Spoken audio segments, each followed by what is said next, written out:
السلام عليكم ورحمة الله وبركاته. ازيكم يا حبايب قلبي؟ عاملين ايه؟ يا رب تكونوا بخير.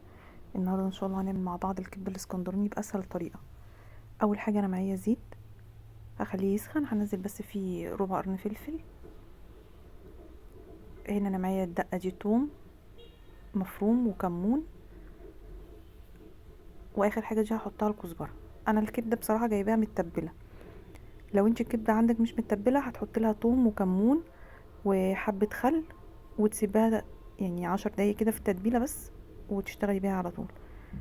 هنا انا هنزل بالكبده،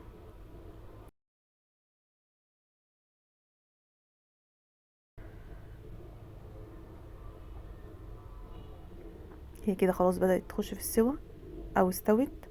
هنزل اخر حاجة الفلفل الاخضر والملح، ظبطي الملح بتاعها وحطي الفلفل الاخضر والليمون.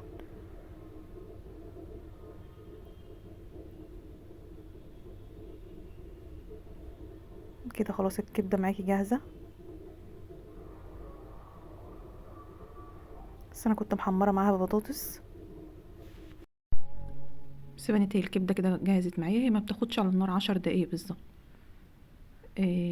ممكن تعملي بقى معاها مكرونة، ممكن تاكليها بالعيش، احنا بصراحة بنحبها بالعيش، وانا كمان كنت حاشي عيش فينو معاها.